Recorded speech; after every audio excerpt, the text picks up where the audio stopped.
NPV निकालने के लिए हमें चाहिए होता है एक present value of cash inflows, एक present value of cash outflows. Outflow यानी in the beginning of the project या जब भी आउटफ्लो दे रखे हो वो क्वेश्चन में गिवन होंगे, लेकिन इनफ्लो हमें निकालने पड़ते हैं। इनफ्लो यानी हमें क्या चाहिए होता है, कैश फ्लोज आफ्टर टैक्स। उसकी कंप्यूटेशन मैंने आपको करनी सिखाई थी, हालांकि आज भी मैं उसका रिवीजन आपको कराऊंगा। और ध्यान से देखना, present value of cash inflows निकालने के लिए हमें कैश इनफ्लोज चाहिए, और कैश इनफ्लोज हम किन्हें नाम देते हैं, कैश फ्लो आफ्टर टैक्स। ये मैंने आपको दो तरीके से पहले भी निकालना बताया था, आज हम इस पर थोड़ा सा और एडिशनल डिस्कशन करेंगे, ध्यान से समझना। ये देखिए, रिवीजन कर रहे हैं थोड़ा सा, क्योंकि हमें सीएफएटी निकालना पड़ेगा नेक्स्ट क्वेश्चन को करने के लिए, इसलिए कंप्यूटेशन ऑफ सीएफएटी।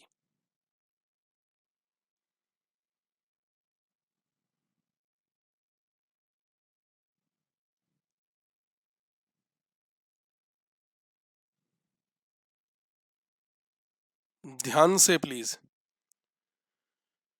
ये देखो मैंने आपको कैसे बताया था, एग्जाम्पल ले रहा हूं मैं। मान लीजिए आपको दे रखा है सीएफबीटी, ध्यान है ना आपको, सीएफबीटी कैश फ्लो बिफोर टैक्सेस, यानी जो भी इनफ्लो हो रहा है वो सब ले लीजिए टैक्स से पहले का, यानी इसमें सिर्फ क्या माइनस करना रह गया है, टैक्स माइनस करना रह गया है। मैं एग्जाम्पल में फॉर एग्जाम्पल ले लेता हूं, चलो 1 लाख। ये क्या है, cash flow before tax. Sir अभी हमें इसमें से टैक्स और देना है, मैंने आपको कॉन्सेप्ट बताया था ऑलरेडी, सीएफएटी निकालना मैं आपको सिखा चुका हूं, वही याद आ रहा है आपको, वही रिवाइज करा रहा हूं। सर इसमें से हमें टैक्स और देना है, लेकिन टैक्स तो कैश फ्लो पर नहीं लगता, टैक्स तो लगता है प्रॉफिट पर। अब प्रॉफिट निकालने के लिए गवर्नमेंट आपसे कहती है कि आप डेप्रिसिएशन माइनस कर सकते हैं। अब डेप्रिसिएशन कैश में तो दिया नहीं जाता, ये डिस्कशन किया है हमने पहले। डेप्रिसिएशन कैश में पे नहीं होता है, वो मुझे यहां से माइनस नहीं करना चाहिए, लेकिन टैक्स तो पे होता है, टैक्स माइनस करना पड़ेगा। अब टैक्स सीएफबीटी पर तो लगता नहीं है, टैक्स तो प्रॉफिट पर लगता है। अब अगर टैक्स प्रॉफिट पर लगता है तो प्रॉफिट निकालने के लिए डेप्रिसिएशन माइनस की जाती है, तो मुझे वैसे डेप्रिसिएशन माइनस नहीं करनी है, लेकिन टैक्स की ठीक कंप्यूटेशन करने के लिए, क्योंकि टैक्स तो प्रॉफिट पर लगेगा, मुझे मजबूरन डेप्रिसिएशन माइनस करके पहले प्रॉफिट निकालना पड़ेगा, ताकि मैं टैक्स ठीक ठीक कंप्यूट कर सकूं। तो हमने यहां पर क्या करना सीखा था, हमने यहां पर बताया था कि यहां से माइनस करेंगे डेप्रिसिएशन। फॉर एग्जाम्पल डेप्रिसिएशन है मान लीजिए 40,000 रुपीज, ये क्या आ जाएगा, अब हम इसे कहेंगे प्रॉफिट बिफोर टैक्स। अब प्रॉफिट आ गया, क्योंकि गवर्नमेंट डेप्रिसिएशन आपको अलाउ करती है इनकम टैक्स में। अब प्रॉफिट बिफोर टैक्स कितना आ गया, 60,000। मुझे प्रॉफिट नहीं चाहिए था, मुझे तो कैश फ्लोज ही चाहिए थे, लेकिन टैक्स तो ठीक से कंप्यूट प्रॉफिट पर ही होगा, माइनस टैक्स। ये लीजिए टैक्स रेट हम ले लेते हैं 30%। अब 60,000 का 30% कितना आता है, 60,000 का 30%, सर ये आ गया 18,000। अच्छी बात है, ये माइनस करेंगे क्या जाएगा, सर ये आ जाएगा प्रॉफिट आफ्टर टैक्स, कितना आ गया 42,000। आपको प्रॉफिट आफ्टर टैक्स निकालना था या कैश फ्लो आफ्टर टैक्स निकालना था, सर हमें डिसीजन देने के लिए तो कैश फ्लो आफ्टर टैक्स चाहिए। अच्छा तो प्रॉब्लम क्या है, एक खर्चा ऐसा था जो माइनस नहीं होना था लेकिन हमने कर दिया, डेप्रिसिएशन माइनस नहीं होनी थी क्योंकि डेप्रिसिएशन किसी को पे नहीं की जाती है, लेकिन हमने माइनस कर दी है प्रॉफिट निकालने के लिए, टैक्स निकालने के लिए। तो मैं कहता हूं माइनस कर दी थी ना, कोई बात नहीं, यहां पर ऐड बैक करके उसे ठीक कर देते हैं। डेप्रिसिएशन, जो अमाउंट ऊपर माइनस किया था वो हम यहां पर ऐड कर रहे हैं, कितना डेप्रिसिएशन का अमाउंट था 40,000, ये आ गया कैश फ्लो आफ्टर टैक्स, और कितना हो गया 82,000।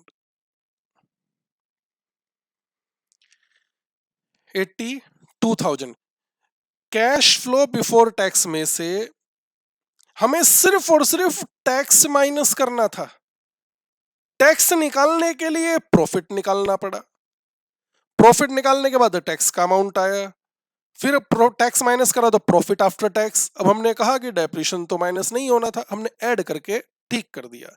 ये मैं ऑलरेडी आपके साथ डिस्कस कर चुका था और मैं इसे कह देता हूं मेथड 1।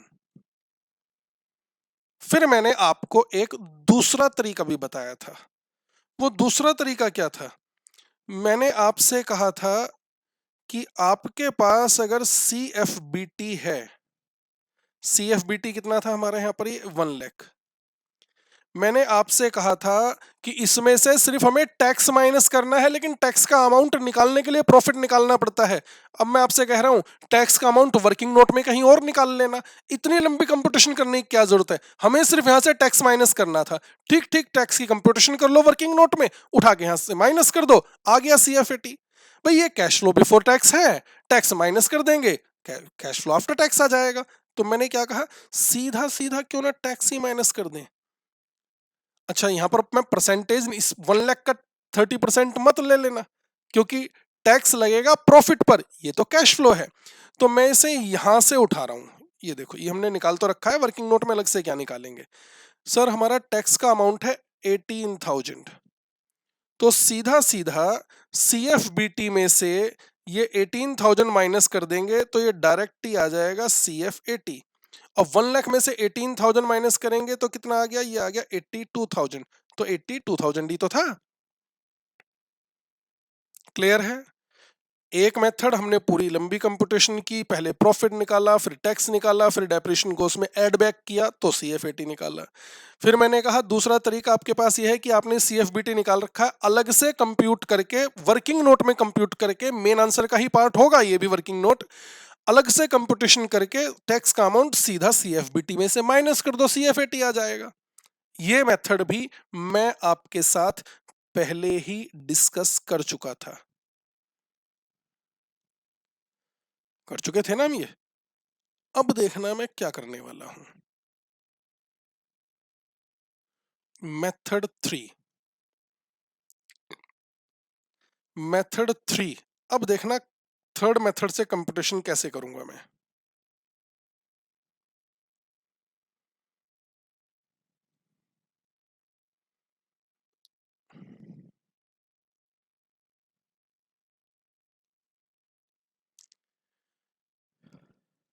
ये देखिएगा, ये था हमारा CFBT, कितना था, 1 लाख। इस CFBT में से हमें सिर्फ और सिर्फ टैक्स माइनस करना था। ध्यान देना मैं क्या कर रहा हूं, मैंने कहा ये लो टैक्स ही माइनस कर देता हूं, टैक्स एट द रेट 30%। अब 1 लाख का 30% कितना आ गया, सर ये आ गया 30,000, माइनस करके क्या आया, 70,000। आप बताइए क्या ये CFAT निकल गया या कुछ गलती है? ध्यान से सुन रहे हो मैं क्या बोल रहा हूं। CFBT था 1 लाख, टैक्स माइनस करना रह गया था, तो CFBT में से टैक्स माइनस कर दिया तो CFAT आ गया क्या? सर CFAT तो हमारा पहले दोनों मेथड से 82,000 आ रहा है, यहां पर तो 70,000 है, ये तो गलत है।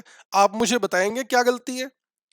सर टैक्स तो प्रॉफिट पर लगता है, आपने तो CFBT पर ही पूरा 30% ले लिया, गलती हो गई ना। टैक्स किस पर लगता है, प्रॉफिट पर लगता है। प्रॉफिट बिफोर टैक्स पर टैक्स की रेट अप्लाई करके टैक्स का अमाउंट निकाला जाता है, लेकिन हमने तो यहां पर CFBT पर निकाल दिया, तो ये टैक्स गलत माइनस हुआ है। ये टैक्स का अमाउंट 30,000 नहीं होना चाहिए, एक्चुअल में तो आपको पता है ना, 2 बार ये हमने निकाल तो रखा है। टैक्स का अमाउंट कितना था देखना, सर यहां पर था 18,000, यहां पर था 18,000, यहां पर 30,000 कैसे हो गया? आप मुझे बताओ, ध्यान से सोचकर बताओ।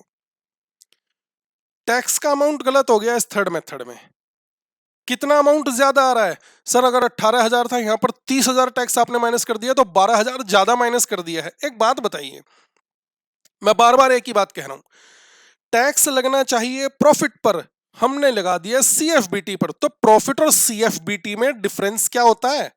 ध्यान से मैं क्या बोल रहा हूं सुन रहे हो? टैक्स लगना चाहिए प्रॉफिट पर, हमने यहां पर लगा दिया CFBT पर, तो दोनों में डिफरेंस क्या है? यहीं पर देखो सर, CFBT और प्रॉफिट में डिफरेंस है सिर्फ और सिर्फ डेप्रीशिएशन का। क्यों, कैसे कह रहा हूं मैं? टैक्स लगना चाहिए था 60,000 पर, हमने यहां पर लगा दिया 1,00,000 पर। लगना चाहिए था 60,000 पर, हमने लगा दिया 1,00,000 पर, यानी हमने डेप्रिशिएशन माइनस नहीं की। अच्छा, डेप्रिशिएशन माइनस करते हैं तो क्या करते हैं? सर जो 1,00,000 पर टैक्स लगना था वो आप, जो 60,000 पर टैक्स लगना था वो आपने 1,00,000 पर लगा दिया, आपने 40,000 पर टैक्स ज्यादा लगा दिया है। 40,000 पर टैक्स ज्यादा लगा दिया है। आप बताओ जरा फर्क क्या पड़ता है? मैं बार बार कह रहा हूं, सीएफबीटी में से जब हम डेप्रिशिएशन माइनस करते हैं तो हमारा प्रॉफिट कम हो जाता है। प्रॉफिट कम हो जाता है तो टैक्स भी कम आता है। और ये प्रॉफिट कम क्यों होता है? डेप्रिशिएशन माइनस करने की वजह से। डेप्रिशिएशन माइनस करने की वजह से प्रॉफिट कम हुआ तो टैक्स कम लगा, यानी डेप्रिशिएशन हमारे टैक्स को सेव करती है। सर ये क्या बोल दिया, समझ ही नहीं आया हमें तो। दोबारा बोलता हूं, ध्यान से सुनो। सीएफबीटी में से डेप्रिशिएशन माइनस करते हैं, प्रॉफिट बिफोर टैक्स आता है। अब डेप्रिशिएशन माइनस ही करते हैं ना, तो डेप्रिशिएशन माइनस करने की वजह से प्रॉफिट कम हो गया। सीएफबीटी से तो कम ही हो गया, डेप्रिशिएशन माइनस करने की वजह से सीएफबीटी में से प्रॉफिट कम हो गया। प्रॉफिट कम हो गया तो कम वाले प्रॉफिट पर टैक्स लगा, कम वाले प्रॉफिट पर टैक्स लगा। अब हमने डेप्रिशिएशन ही माइनस ही नहीं की तो हमारा प्रॉफिट टैक्स गलत आ रहा है। तो मैं क्या कह रहा हूं, ध्यान से सुनना। ये डेप्रीशिएशन, ये जो 40,000 की डेप्रीशिएशन है, ये डेप्रीशिएशन माइनस करने की वजह से ये 1,00,000 से बन गया 60,000, और हमें टैक्स फिर 60,000 पर देना पड़ रहा है। तो यानी इस 40,000 को माइनस करने की वजह से, डेप्रीशिएशन माइनस करने की वजह से टैक्स कम बनता है। अब देखना, यहां थर्ड मेथड में देखो, मैंने डेप्रीशिएशन यहां से माइनस ही नहीं की, मैंने सीधा ही टैक्स माइनस कर दिया, इसलिए यहां पर टैक्स ज्यादा बन रहा है। आना चाहिए था 18,000, यहां पर आ रहा है 30,000। तो मैं क्या कह रहा हूं, ध्यान से सुनना, ध्यान से। यहां पर मैंने पूरे सीएफबीटी में से टैक्स माइनस कर दिया है और मैंने डेप्रीशिएशन का कोई इफेक्ट ही नहीं लिया, जबकि डेप्रीशिएशन की वजह से हमारा टैक्स कम आता है, यानी डेप्रीशिएशन हमारे टैक्स को बचाता है। तो मैं अब यहां पर क्या कहता हूं, सर यहां पर डेप्रीशिएशन तो माइनस किया ही नहीं था, मैं क्या कह रहा हूं जरा ध्यान देना, एड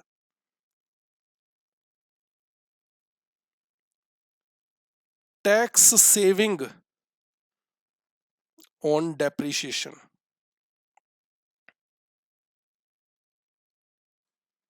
आपको पता है, क्या पता है कि सर टैक्स तो हमारा 18,000 आना चाहिए था, यहां पर 30,000 आ गया, यानी आपने टैक्स ज्यादा माइनस कर दिया। तो मैं कह रहा हूं डेप्रिशिएशन ने हमारा टैक्स बचाया भी तो होगा, वो ठीक कर लेते हैं ना। अब आपको पता है होना चाहिए था 18, आ गया 30, यानी 12,000 हमने ज्यादा माइनस कर रखा है, तो मैं कह रहा हूं उसे ठीक कर देते हैं ना। डेप्रिशिएशन की वजह से कितना टैक्स बचता है, ध्यान से देखना। डेप्रिशिएशन कितनी थी सर? डेप्रिशिएशन थी, देख लो जरा, 40,000। अब इस 40,000 की वजह से टैक्स का रेट था 30%, इतना टैक्स ज्यादा माइनस हुआ है, तो मैं कह रहा हूं ऐड करके ठीक कर दो ना। तो 40,000 का 30% कितना आ गया ये सर? ये आ गया 12,000। इसे ऐड कर दो तो हमारा CFAT अब आ जाएगा यहां पर, कैश फ्लो आफ्टर टैक्स कितना आ गया? 82,000। देखना जरा, तीनों मेथड से टैली हो रहा है कि नहीं? ये रहा 82,000, ये रहा 82,000, ये रहा 82,000। थर्ड मेथड बहुत इजी है, टफ नहीं है। मैंने क्या कहा, हमने पहले माइनस कर दिया टैक्स 30,000 का, लेकिन टैक्स माइनस होना चाहिए था 18,000 का, हमने 12,000 रुपए ज्यादा माइनस कर दिए थे। तो मैं कह रहा हूं इसे ऐड करके ठीक कर दो ना। किस नाम से ऐड किया? Tax saving on depreciation. हमने कहा वहां पर पूरे सीएफबीटी में से ही हमने टैक्स माइनस कर दिया, लेकिन डेप्रीशिएशन ने टैक्स हमारा बचाया होगा, उसका इफेक्ट हम अलग से ऐड करके यहां पर दिखा देते हैं, तो हमारा CFAT आ जाएगा।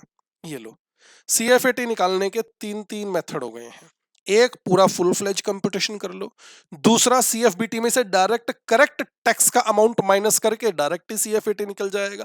तीसरा मेथड, CFBT में से ही टैक्स माइनस कर दिया, पूरे CFBT का 30% टैक्स रेट लेते हुए हमने माइनस कर दिया। लेकिन हम यहां पर कहते हैं क्या, सर डेप्रीशिएशन ने टैक्स हमारा कम करा होगा, तो डेप्रीशिएशन की वजह से कितना टैक्स सेव हुआ होगा, उसका एडजस्टमेंट हमने यहां पर 12,000 एड बैक करके इसे ठीक कर दिया, तो ये CFAT आ गया। बहुत टाइम लगा दिया, हालांकि कॉन्सेप्ट बिल्कुल सिंपल सा था। आगे बढ़ते हैं, क्वेश्चन देखते हैं जरा। चलिए, कौन सा क्वेश्चन देखना है, कौन सा क्वेश्चन देखना है? ये देखो, आइए जरा आप क्वेश्चन नंबर 8 पर, क्वेश्चन नंबर 8 पर आ जाइए।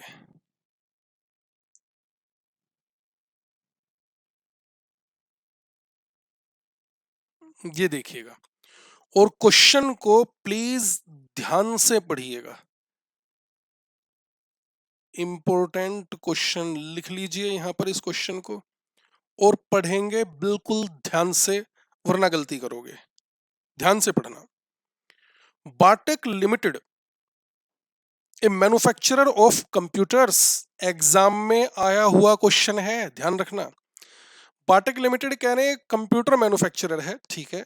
It wants to introduce artificial intelligence AI while manufacturing computers. कह रहे हैं जब ये कंप्यूटर बनाते हैं तो एक नया सिस्टम इंट्रोड्यूस करना चाहते हैं, आर्टिफिशियल इंटेलिजेंस। आर्टिफिशियल इंटेलिजेंस आज एआई कौन नहीं जानता, कोई कम कोई ज्यादा, कोई बात नहीं। कह रहे हैं आर्टिफिशियल इंटेलिजेंस इंट्रोड्यूस करना चाहते हैं कंप्यूटर मैन्युफैक्चरिंग के लिए, अच्छी बात है। The estimated annual saving from introduction of the artificial intelligence is as follows. इस आर्टिफिशियल इंटेलिजेंस को इंट्रोड्यूस करने से एस्टिमेटेड सेविंग क्या होगी वो बता रहे हैं। क्या क्या सेविंग होगी? Reduction of 5 employees with annual salaries of ₹1,50,000 each. क्या कहा इन्होंने?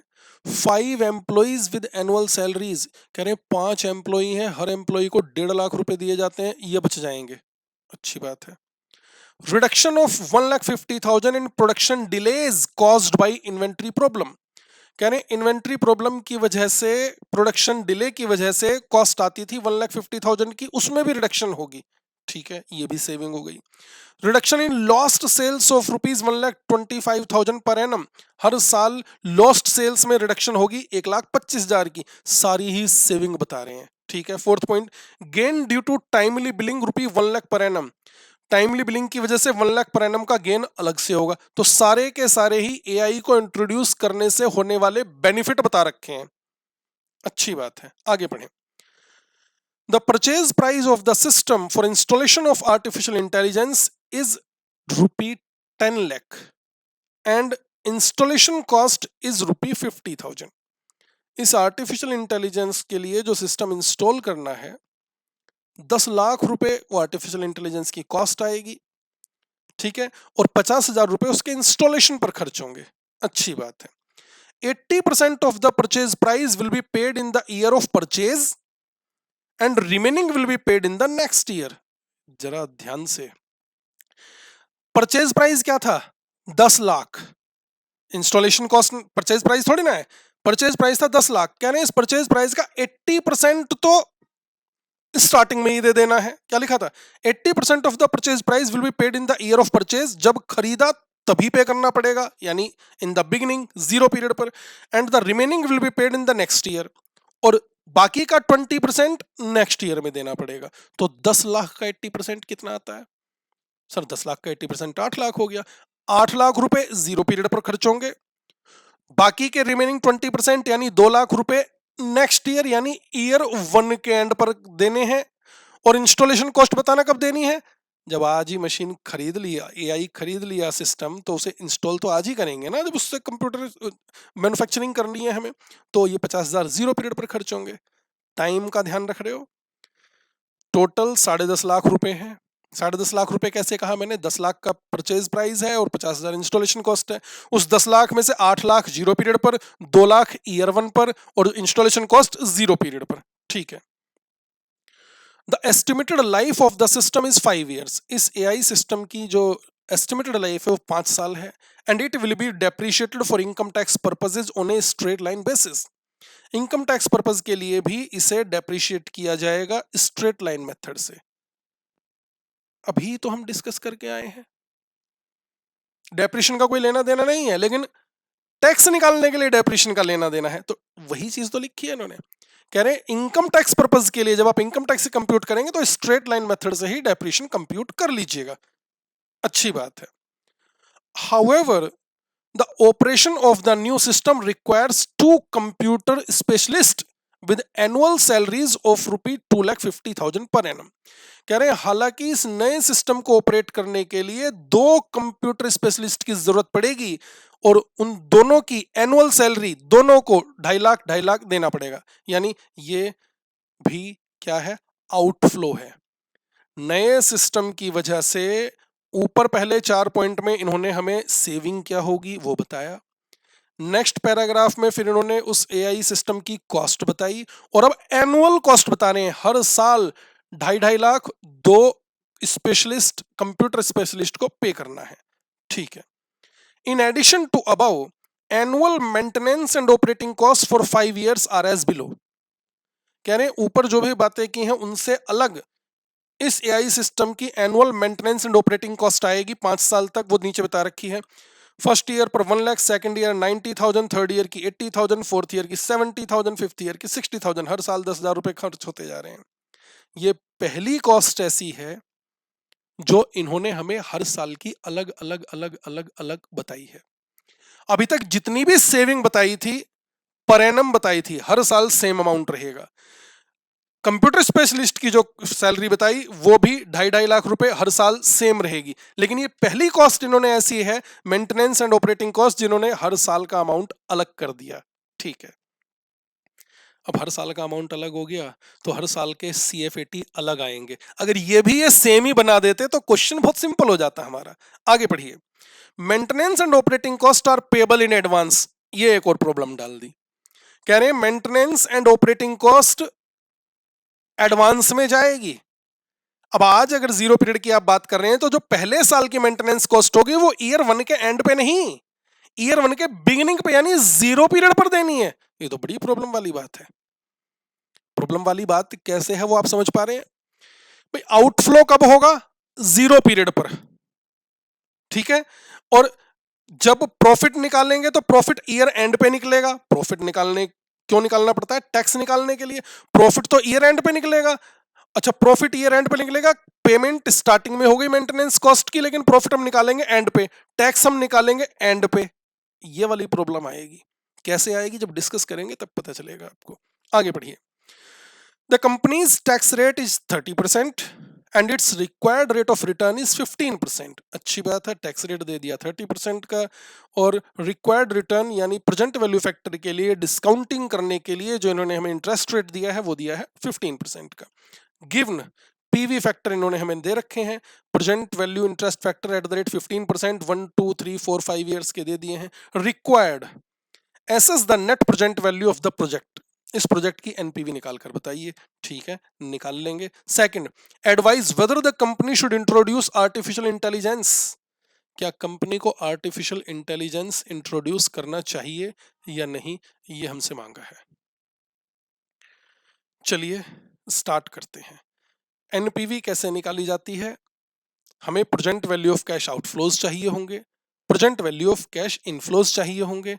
पीवीसीआई में से पीवीसीओ माइनस कर देंगे, हमारा एनपीवी आ जाएगा। मैं प्रेजेंट कैसे करूंगा ध्यान से सुनना, क्योंकि यहां पर इन्होंने परचेज प्राइस को भी 2 अलग अलग टाइम पे आउटफ्लो बताया है, तो मैं दोनों की कंप्यूटेशन अलग अलग करके बाद में एनपीवी हम निकाल लेंगे यहां से। चलो स्टार्ट करते हैं। ध्यान से प्लीज। मैं तो कहूंगा पहले आप समझ लो, कॉपी बाद में वीडियो को रोककर पीछे करके तब कर लेना। ठीक है, ध्यान से प्लीज। पहले हम यही निकालते हैं, computation of present value of cash outflow. पहले present value of cash outflow इसे निकाल लेते हैं। क्यों? इसके लिए मैं अलग से कंप्यूटेशन करके दिखा रहा हूं, क्योंकि परचेज प्राइस ही 2 अलग अलग टाइम पर पे करने की बात की है, इसलिए। चलो देखते हैं जरा। परचेज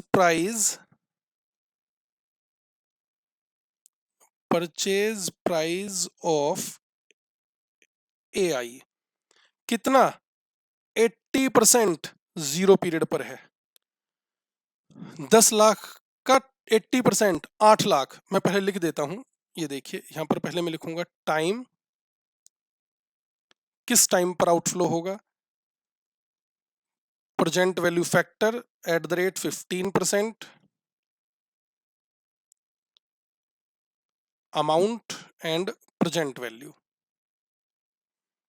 ध्यान से, तो 10 लाख का 80%, ये देखो परचेज प्राइस, यहां पर ऐसे लिखता हूं मैं 10 लाख 80%।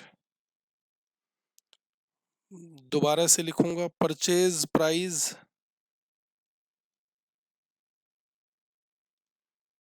ऑफ AI, अब क्या 10 लाख का 20% दे रखा था ना ये हमें, 0 पीरियड पर और ये पीरियड 1 पर, नेक्स्ट ईयर पे करने की बात की थी। Present value interest factor question में दिए थे, देखना ये ईयर 1 का है 0.870, तो 0 पीरियड का तो 1 होता है और ये आ गया 0.870। यहाँ पर पे होंगे 8 लाख रुपए 0 पीरियड पर और यहाँ पर पे होंगे 2 लाख रुपए। ठीक है जी, प्रेजेंट वैल्यू क्या आ गई, ये 8 लाख इंटू 1 8 लाख ही रहेगा, और ये 2 लाख इंटू 0.87, ये कितना आ गया 1,74,000। क्लियर है। और क्या था, इंस्टॉलेशन कॉस्ट भी थी।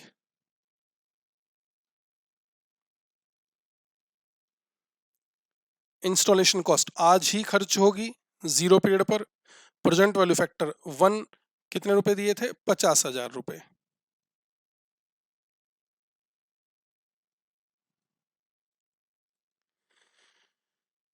ये आ गया हमारा present value of cash outflow,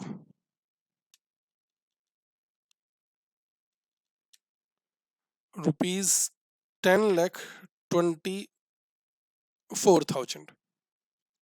clear है जी। Present value of cash outflows निकल गया, present value of cash inflows और निकालना है, लेकिन मैंने आपको यहां पर क्या बताया, हर साल का जो इन्होंने सेविंग बताई है वो सेम अमाउंट की है, कंप्यूटर स्पेशलिस्ट की सैलरी सेम अमाउंट की है हर साल, सिर्फ ये मेंटेनेंस एंड ऑपरेटिंग कॉस्ट का अमाउंट अलग अलग कर दिया। अच्छा, जहां तक सेम है वहां तक तो मैं एक ही बार में कंप्यूटेशन कर लेता हूं, एनुअल नाम लिख के एक ही बार में करते हैं। जहां डिफरेंस आएगा वहां डिफरेंस बाद में देख लेंगे, क्यों बार हर बार 5 कॉलम बनाकर चलें, जहां तक सेम अमाउंट है वहां तक तो सेम ही लिखते हैं। ये लो,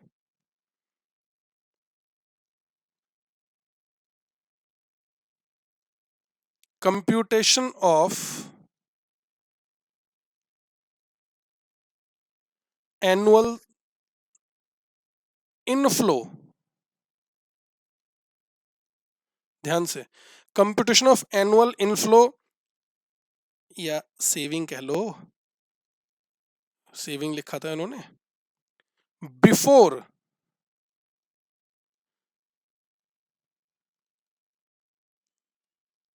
maintenance cost, maintenance and operating cost लिखा था मैंने, मेंटेनेंस कॉस्ट लिख दिया। मैंने कहा सिर्फ इसमें क्या डिफरेंस है वो देख लीजिएगा, बताओ जरा क्या क्या बताया था। ये देखो, सबसे पहले इन्होंने दिया था, यहां पर पढ़ रहा हूं मैं फर्स्ट पॉइंट, क्या लिखा था, reduction of 5 employees annual salaries of 1,50,000 each.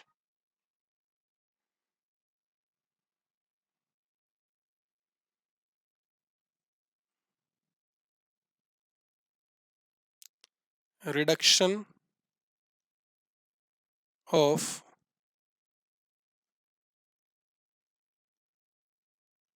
Employees salary कितना, 1,50,000 ईच। एनुअल है ये, हर साल, और ये एम्प्लॉइज कितने थे, 5 एम्प्लॉइज बताया था, तो कितनी सेविंग हो गई हर साल, ये आ गई 7,50,000। ये लो जी, 7.5 लाख रुपए की तो इस AI सिस्टम से सैलरी सेव हो जाएगी, और देखो और क्या दिया था, second point, reduction of 1,50,000 rupee in production delays caused by inventory problem.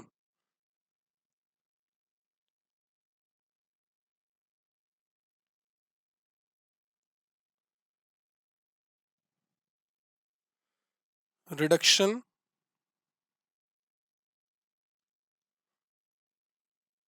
Due to problem, क्या था, production delay.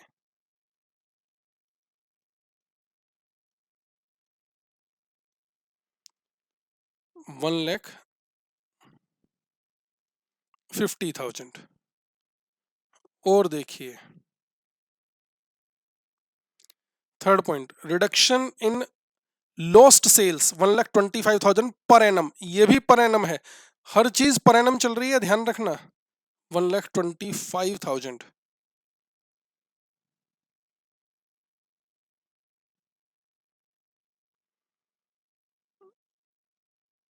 Reduction in lost sales 1,25,000। चलो जी आगे बढ़ो। Fourth point, gain due to timely billing 1 lakh per annum, ये भी एक तरह से बेनिफिट ही हुआ। Gain due to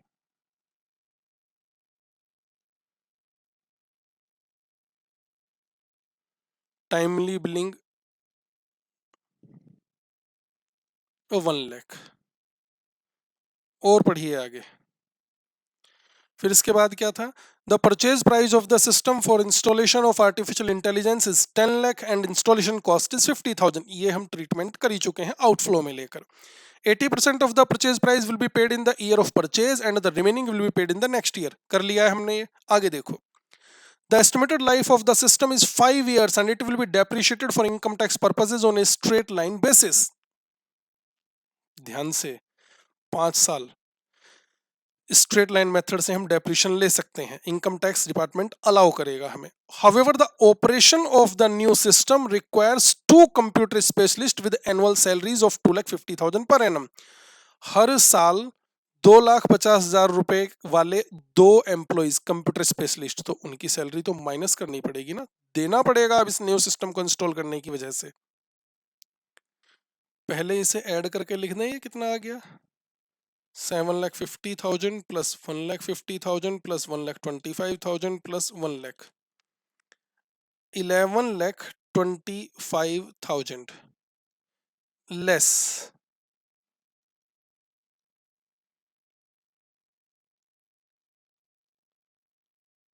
salaries of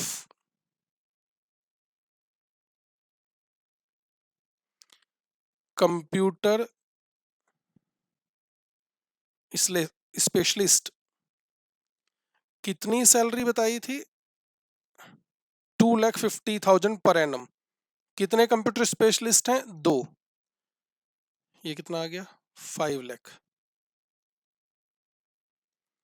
और क्या रह गया, जरा ध्यान से, डेप्रिशिएशन, तो इनफ्लो निकालने के लिए तो डेप्रिशिएशन माइनस नहीं होती, वो तो टैक्स की कंप्यूटेशन में हमें देखना पड़ेगा। और दूसरा रह गया मेंटेनेंस एंड ऑपरेटिंग कॉस्ट। अब प्रॉब्लम ये है, ये हर साल की अलग अमाउंट की है, ये हर साल का अलग अमाउंट है, और यहां तक हमने जो कंप्यूटेशन की है ये हर साल का यही अमाउंट है, सेम अमाउंट है। कोई बात नहीं, पहले इसे माइनस करके बताओ कितना आ रहा है। ये 5 लाख इसमें से माइनस हो गए, ये आ गया 6,25,000। ये क्या निकल के आ गया है, ये आ गया है एनुअल इनफ्लो। ध्यान से समझ लेना, मैं दूसरे कलर से लिखता हूं ताकि आपको पता रहे।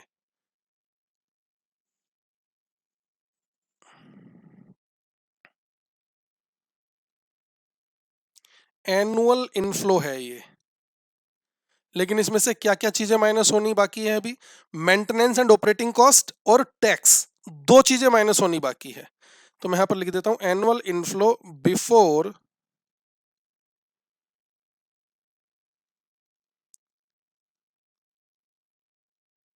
Maintenance cost and tax. Tax और मेंटेनेंस कॉस्ट यहां से और माइनस करनी है। अब प्रॉब्लम यह है कि टैक्स तो डेप्रिसिएशन पर लगेगा और मेंटेनेंस कॉस्ट पे करनी है, वो अलग अलग अमाउंट की है। तो मैं क्या कर रहा हूं, जरा ध्यान से समझ लेना। ये लीजिए, मैं यहां से करता हूं लेस डेप्रिसिएशन।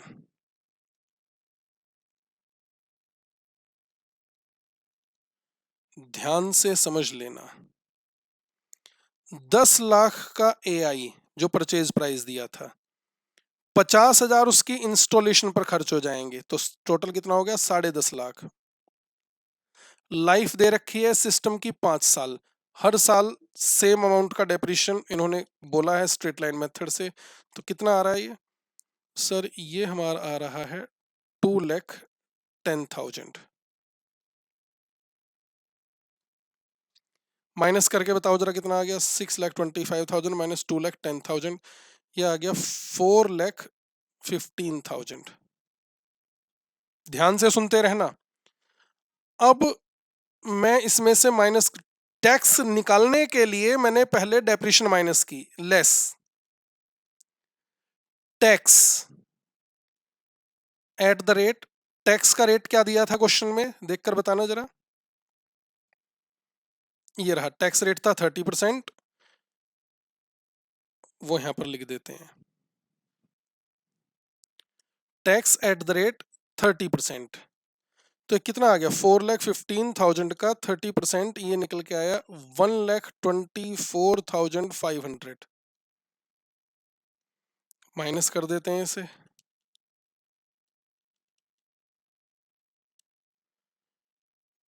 2,90,500 ऐड कर देते हैं वापस से depreciation.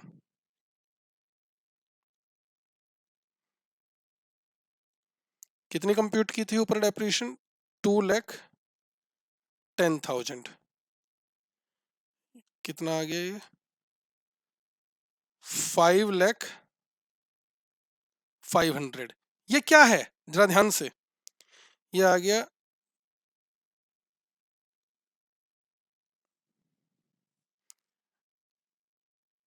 Annual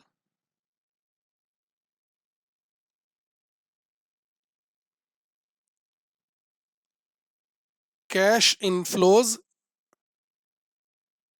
before maintenance cost.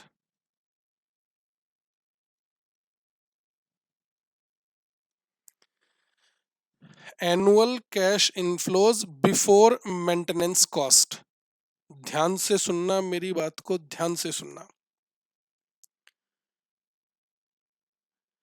आप अगर ध्यान दें तो मैंने यहां पर मेंटेनेंस कॉस्ट को एक तरह से बिल्कुल इग्नोर ही कर दिया है।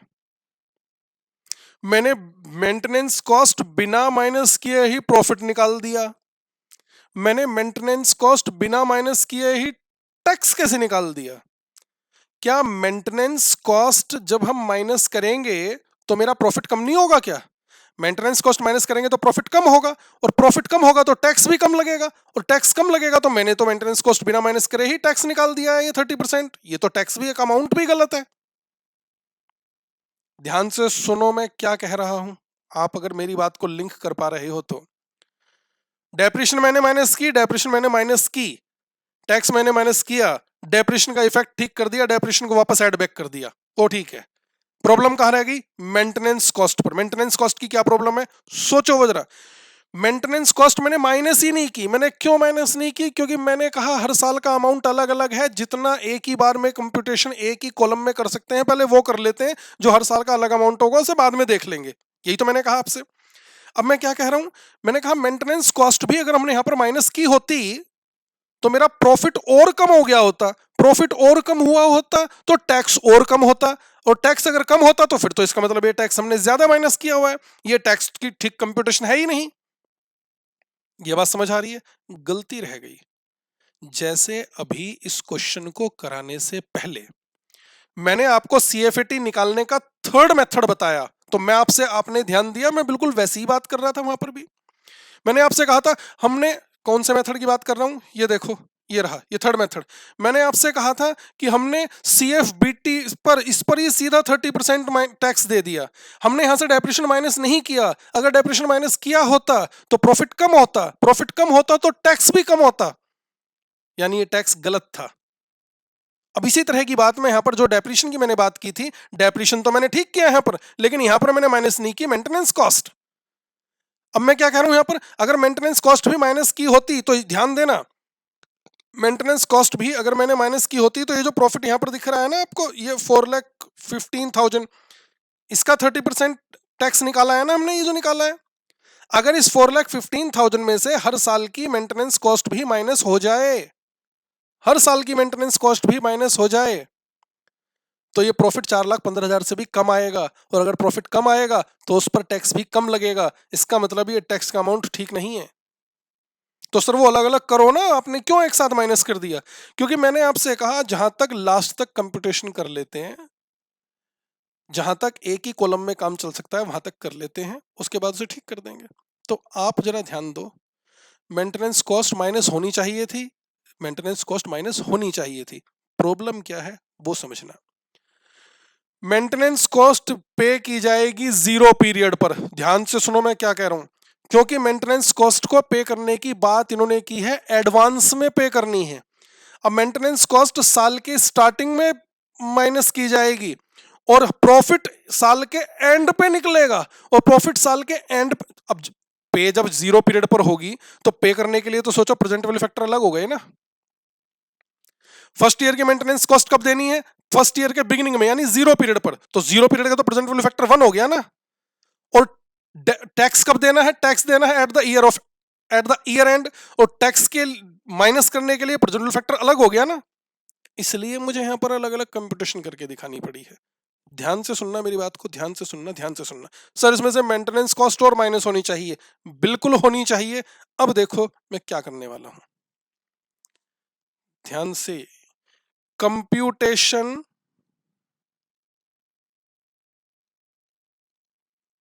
ऑफ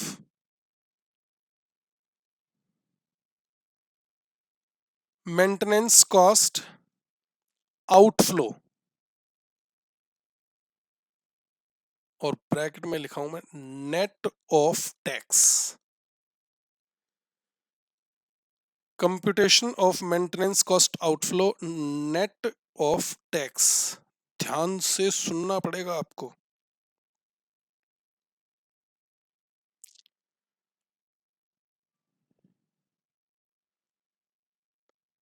ये देखिए जरा, टाइम 0, 1, 2, 3, 4, 5।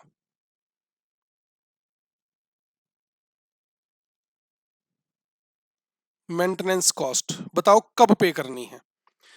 मेंटेनेंस कॉस्ट पहले देखो है कितनी। सर फर्स्ट ईयर की मेंटेनेंस कॉस्ट हमारी है 1,00,000 रुपीज।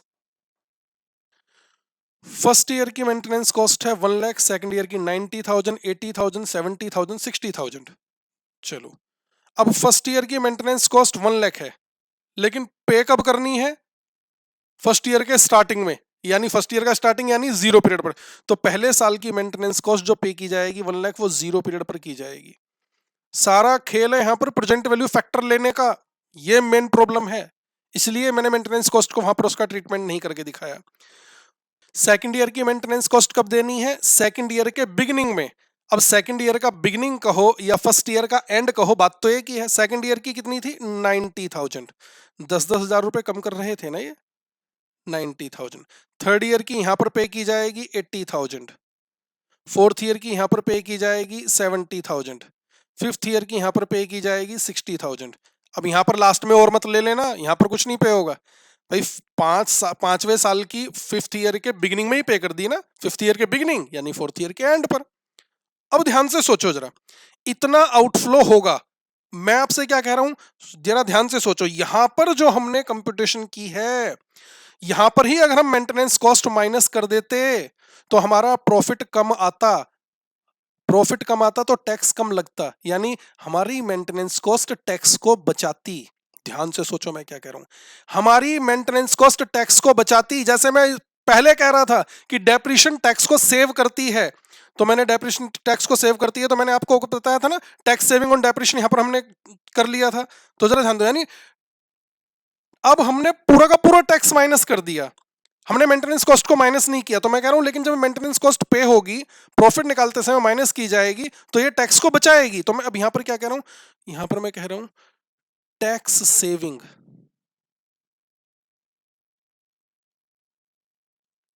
On maintenance cost.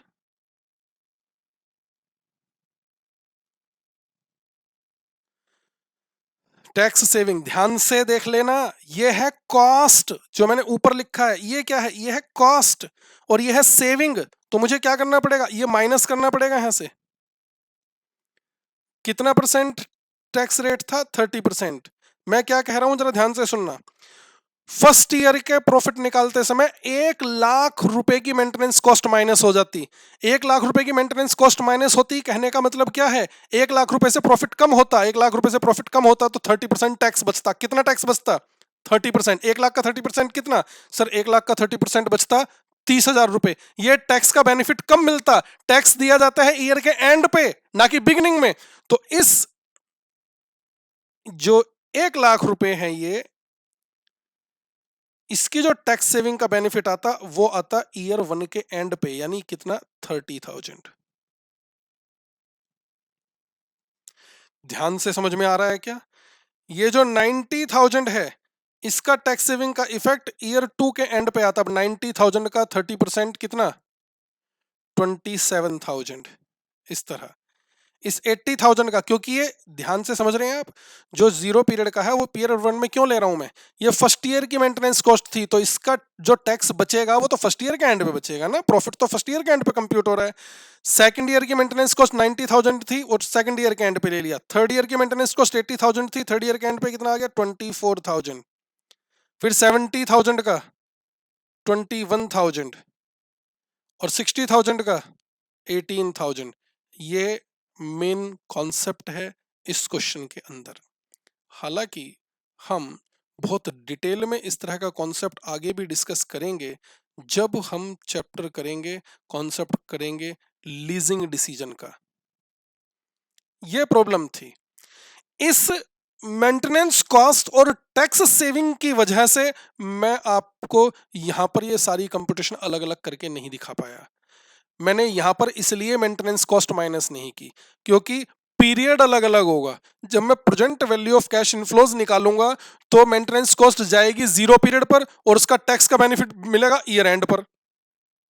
अगर ये मेंटेनेंस कॉस्ट भी at the end of the year ही हो रही होती ना, तो फिर मुझे ये इस तरह से अलग अलग कंप्यूटेशन बार बार अलग से करने की जरूरत नहीं पड़ती। तो ये लो, ये कितना आ गया, ये आ गया 1 लाख, ये 90 माइनस 30 60,000, ये 80,000 में से 27,000 माइनस कर देंगे 53,000, 70,000 माइनस 24,000, ये आ गया 46,000, 60,000 माइनस 21,000 39,000,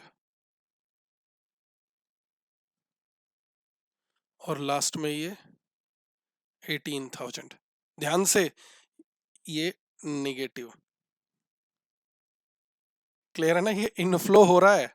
सर इनफ्लो को निगेटिव दिखा रहे हो और आउटफ्लो को पॉजिटिव दिखा रहे हो, ये क्या कर रहे हो आप। मैंने ऊपर हेडिंग ही लिखी है आउटफ्लो निकाल रहा हूं मैं, तो यहां पर 1 लाख का आउटफ्लो है, यहां पर 60,000 का आउटफ्लो है, ये आउटफ्लो है, ये आउटफ्लो है, ये आउटफ्लो है, ये निगेटिव है, मतलब ये आउटफ्लो नहीं, ये इनफ्लो है। ठीक है जी, ये समझ आया आपको। अब मैं अपनी कंप्यूटेशन बिल्कुल ठीक ठीक कर पाऊंगा, जरा ध्यान से देखना। Computation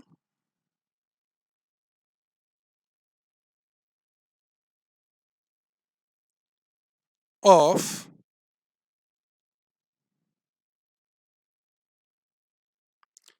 present value of cash inflows, computation of present value of cash inflows। अब हर साल की कंपटीशन अलग से करेंगे।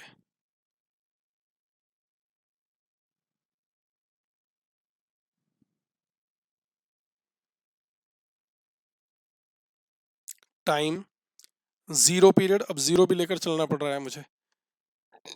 1 2 3 4 5। चलो,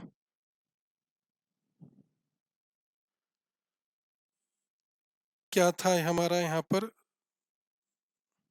ये देखिए, ये जो हमने निकाला था, कौन सा अमाउंट, ये वाला अमाउंट, क्या नाम दिया था हमने इसे, annual cash inflows before maintenance cost.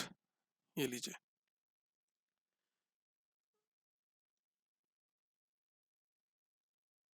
Cash inflow before maintenance cost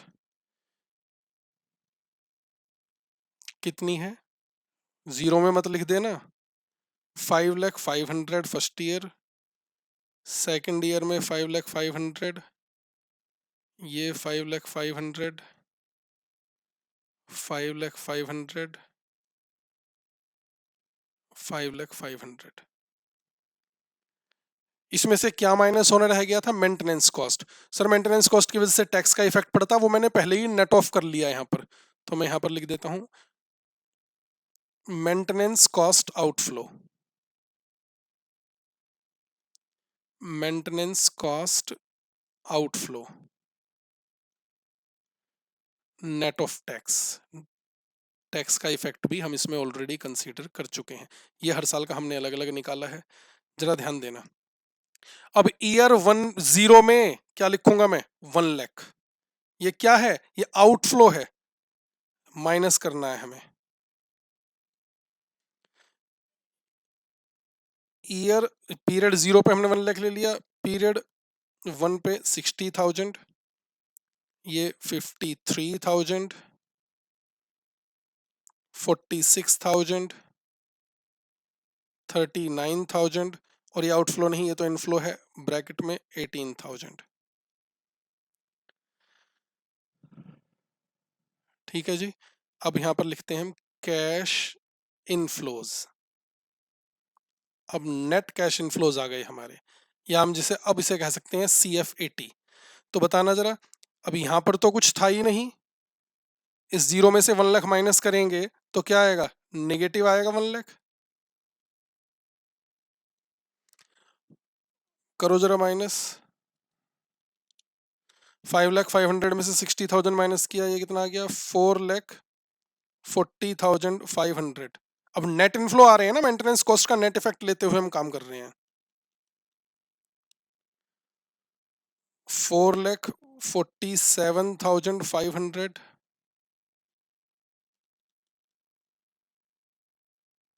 4,54,500,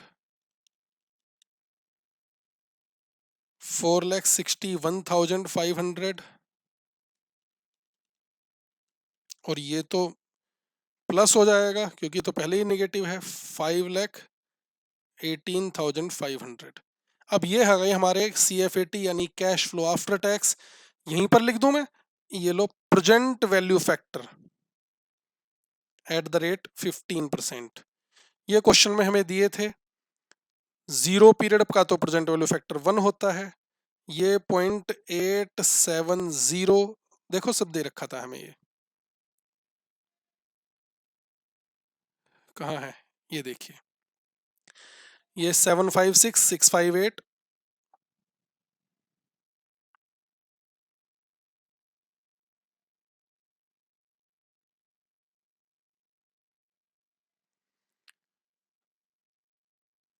756,658, और क्या था, 5,72,497।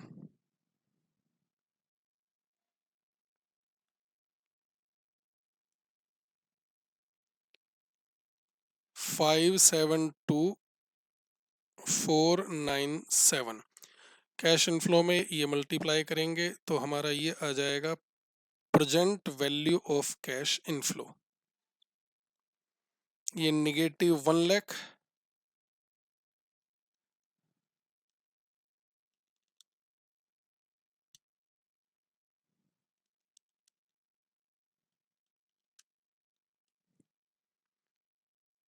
$3,83,235,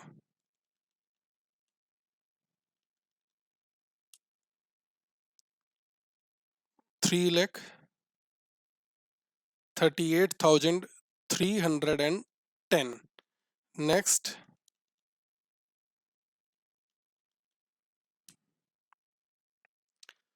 2,99,061,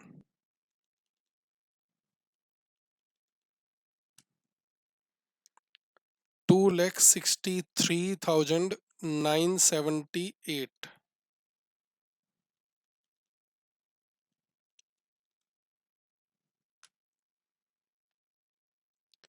2,57,690, 4.5 है, 5 ही कर देते हैं इसे यहाँ पर। ये आ गया हमारा present value of cash inflows.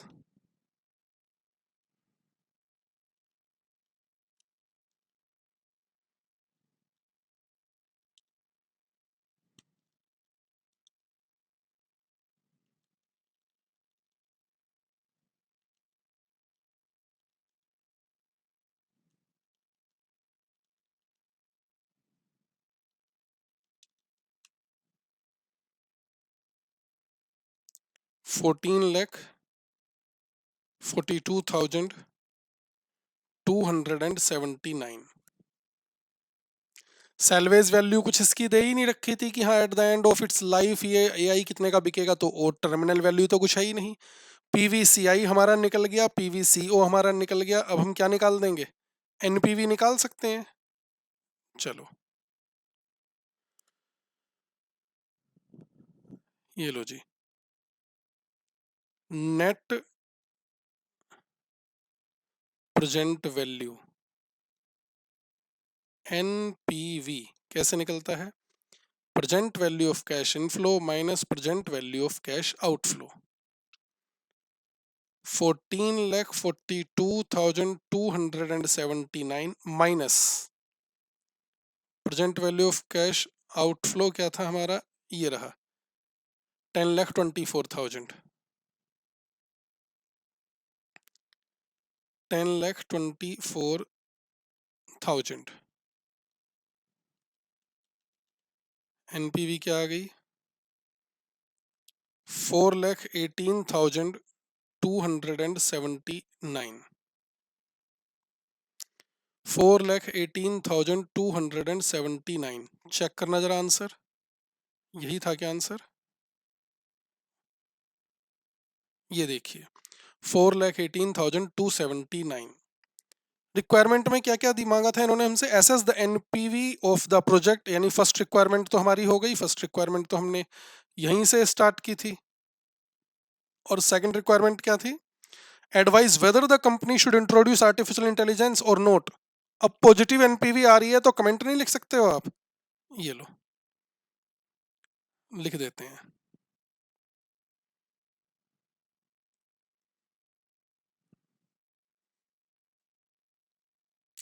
It is recommended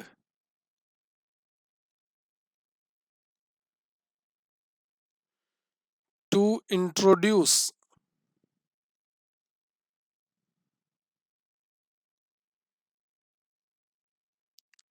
AI system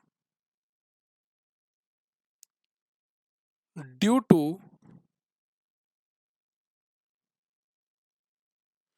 positive NPV of rupees 4,18,279। अच्छा क्वेश्चन था, अच्छा क्वेश्चन था ना, समझ आया आपको कैसे हमने सोल्व किया है क्वेश्चन। मैं जो इस क्वेश्चन में कॉन्सेप्ट अप्लाई किया गया है वो हम आगे भी डिस्कस करेंगे, आगे आने वाली क्लासेस में जब हम कॉन्सेप्ट डिस्कस करेंगे लीजिंग डिसीजन का, वहां पर भी हमें इसकी कुछ बातें करनी है। मैं एक बार यहाँ पर फिर भी किसी को कोई प्रॉब्लम रह गई है तो मैं फिर से दोबारा से डिस्कस करने के लिए तैयार हूं। ध्यान से सुनो।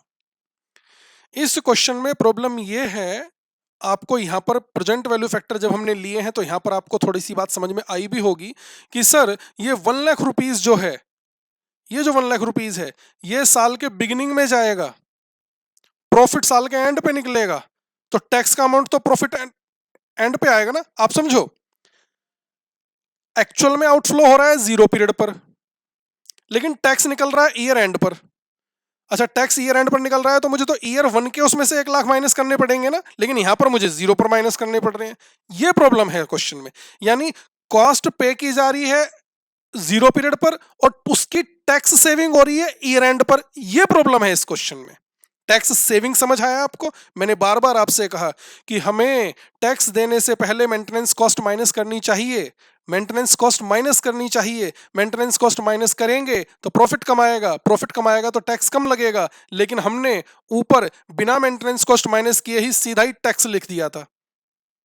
ये प्रॉब्लम थी। तो मैंने यहां पर क्या कहा, मैंने कहा हमने टैक्स ज्यादा माइनस कर दिया है, टैक्स इतना नहीं दिया होगा, मेंटेनेंस कॉस्ट की वजह से प्रॉफिट कम हुआ होगा, प्रॉफिट कम हुआ होगा तो टैक्स भी कम हुआ होगा। कितना टैक्स कम होना चाहिए था, तो उस टैक्स का बेनिफिट मैंने यहां पर अलग से कंप्यूट करके दिखाया। क्यों? क्योंकि प्रॉब्लम ये थी आउटफ्लो बिगिनिंग में थे और टैक्स सेविंग ईयर एंड पर थी। प्रेजेंट वैल्यू फैक्टर को ठीक ठीक कंसीडर करने के लिए हमें इस तरह से ये कंप्यूटेशन यहां पर करनी पड़ी है। अभी बात समझ आ रही है? अभी क्लियर हुआ पॉइंट? अगर इसमें अभी भी किसी को कोई प्रॉब्लम है तो मैं ये कंप्यूटेशन आपको एक और तरह से करके दिखाता हूं। वो थोड़ा सा और बार बार कॉलम बनाकर अलग से कंप्यूटेशन होगी, मैं आपको दिखा देता हूं, मुझे कोई दिक्कत नहीं है। देखिए, ध्यान से देखिएगा जरा, मैं क्या कह रहा हूं। Alternatively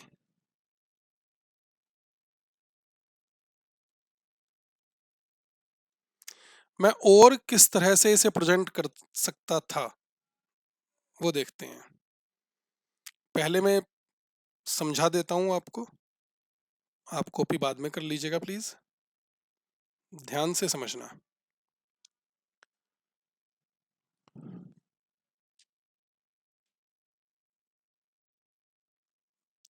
computation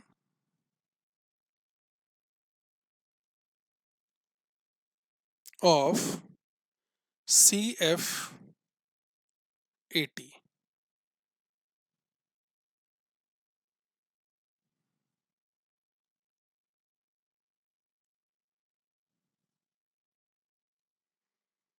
computation of CF80,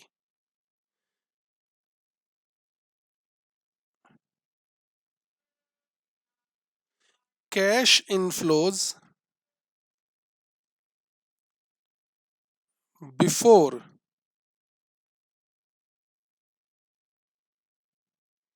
maintenance cost and tax। ध्यान से सुनना मैं क्या करूं। कैश इनफ्लोज ले लेते हैं before maintenance cost and tax. यहां पर मैं टाइम और लिख देता हूं, टाइम।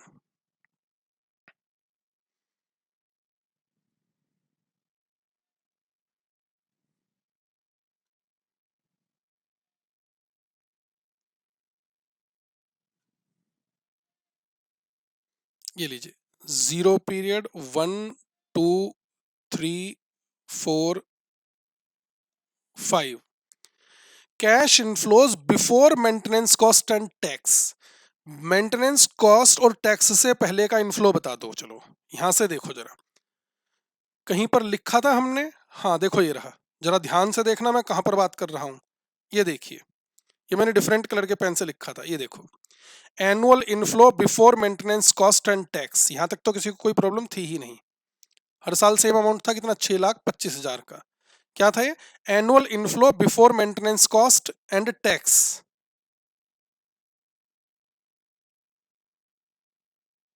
ये देखो,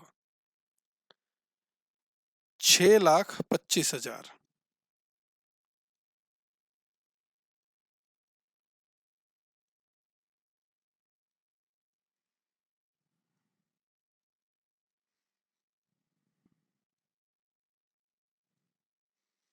इसमें से सिर्फ दो चीज माइनस करनी है हमें, मेंटेनेंस कॉस्ट और टैक्स। चलो पहले हम माइनस करते हैं मेंटेनेंस कॉस्ट। ये देखिए maintenance cost, maintenance cost first year की जीरो पीरियड पर जाएगी कितनी, 1 लाख। जीरो पीरियड पर ले रहा हूं मैं, ध्यान दे रहे हैं आप। यहां पर 90,000, यहां पर 80,000, 70,000, 60,000।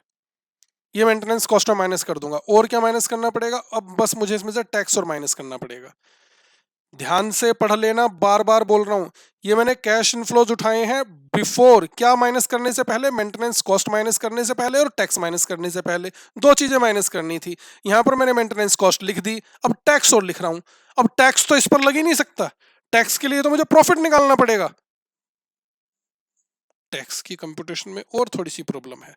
ये देखो, देखो जरा, कंप्यूटेशन ऑफ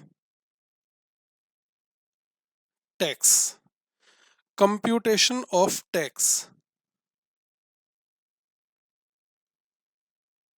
कितनी बड़ी दिक्कत आपको अब ज्यादा बड़ी लग रही होगी, पहले तो समझ हो आ गया होगा आपको। देखो मैं फिर भी दिखा रहा हूं आपको। ईयर 1 2 3 4 5, सर यहां पर जीरो नहीं लिया, जीरो पीरियड पर किसी को टैक्स देना है क्या? मुझे प्रॉफिट बिफोर टैक्स बताओ। टैक्स तो प्रॉफिट बिफोर टैक्स पर लगेगा ना? क्या प्रॉफिट बिफोर टैक्स हमारे पास है? जरा देखना ऊपर ही देखो, जहां हमने हर साल की कंपटीशन की थी। सर यहां पर हमने लिया था, जरा ध्यान दो, प्रॉफिट बिफोर टैक्स बोल रहा हूं मैं। ये 6,25,000 था हमारा annual inflow before maintenance and tax. इसमें से डेप्रीशिएशन माइनस कर दिया, तो प्रॉफिट तो निकालने के लिए डेप्रीशिएशन माइनस होता है, लेकिन मेंटेनेंस कॉस्ट माइनस होनी बाकी रह गई थी, तो मेंटेनेंस कॉस्ट भी माइनस कर देते हैं। ये कितना था देखो जरा, ये रहा, ये है 4,15,000। मैंने इसे कुछ भी नाम नहीं दिया, क्योंकि मैं इसे प्रॉफिट भी नहीं कह सकता। प्रॉफिट निकालने के लिए तो मेंटेनेंस कॉस्ट भी माइनस होनी चाहिए थी ना, वो तो हमने नहीं की। तो इसमें से अगर मैं मेंटेनेंस कॉस्ट और माइनस कर दूंगा, आप समझ रहे हैं, ये इनफ्लो है, इनफ्लो में से डेप्रिशिएशन माइनस करके प्रॉफिट ही तो बोलते हैं हम, लेकिन मेंटेनेंस कॉस्ट माइनस होना बाकी है। तो मैं इसे कह रहा हूं प्रॉफिट बिफोर मेंटेनेंस कॉस्ट। ये बात ठीक है। ये प्रॉफिट बिफोर मेंटेनेंस कॉस्ट है 4,15,000। ये देखो जरा, 4,15,000, लेकिन इसमें से मेंटेनेंस कॉस्ट माइनस होना बाकी है।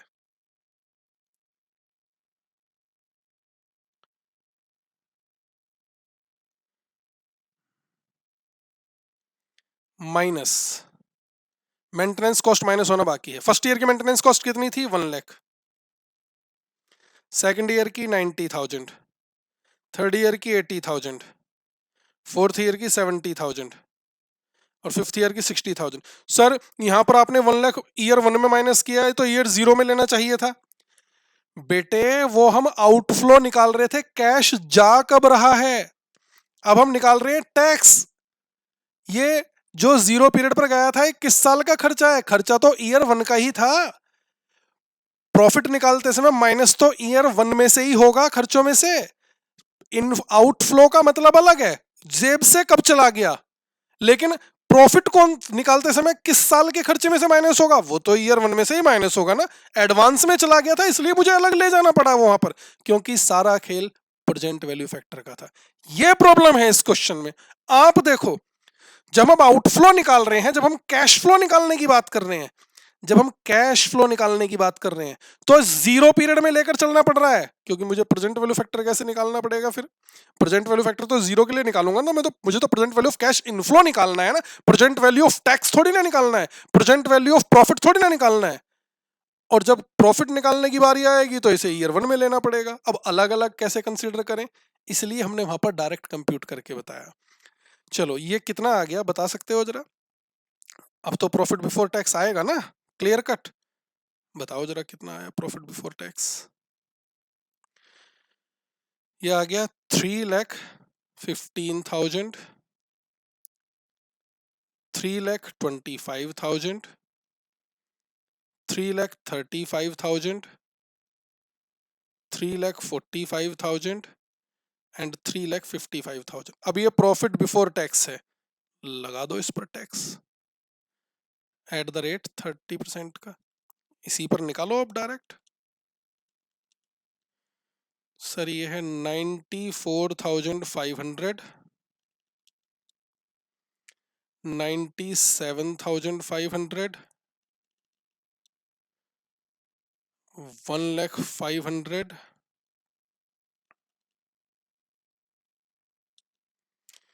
1,03,500 एंड 1,06,500। अब ये बिल्कुल एक्यूरेट अमाउंट है टैक्स का, माइनस कर देते हैं यहाँ पर। ये लीजिए, जीरो पीरियड पर तो कोई टैक्स है ही नहीं, यहाँ से 94,500, 97,500, 1,05,000, 1,03,500 एंड 1,06,500। ठीक है जी, और इन दोनों चीजों को माइनस कर देंगे तो ये हमारा आ जाएगा CF80। बार बार मैंने कहा कैश इनफ्लो बिफोर क्या क्या लिया हमने, मेंटेनेंस कॉस्ट और टैक्स। मेंटेनेंस कॉस्ट ये लिख दी, टैक्स ये लिख दिया, यानी इस फिगर में से ये भी और ये भी माइनस करके अब बताओ जरा कितना आ रहा है हमारा CF80। सर जीरो में से 1 लाख माइनस हो गए तो 1 लाख नेगेटिव ही रह गया। ठीक है, फर्स्ट ईयर में 6,25,000 में से पहले माइनस करो 90,000, फिर माइनस करो 94,500, ये आ गया 4,40,500। फिर नेक्स्ट ईयर में 6,25,000 minus 80,000 minus 97,500, 4,47,500। Next 6,25,000 minus 70,000 minus 1,05,000,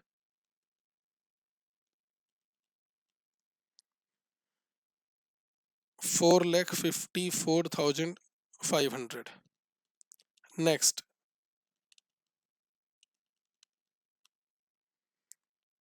4,61,500 and last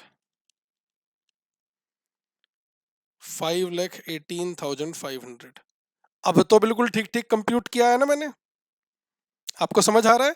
cash flow before maintenance cost and tax अलग निकाला, मेंटेनेंस कॉस्ट अलग निकाली, टैक्स अलग, बिल्कुल ठीक ठीक कंप्यूट किया और ये आ गया हमारा CF80। अब जरा देखना, ये जो मैंने CF80 निकाला है और जो मैंने ऊपर CF80 निकाला था यही नहीं था क्या?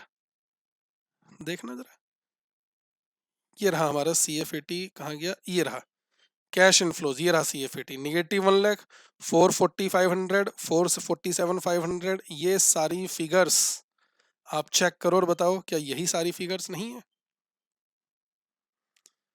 अब आपको बात समझ आई क्या? और आप दोनों में कंपैरिजन कर पा रहे हो ना प्रेजेंटेशन में?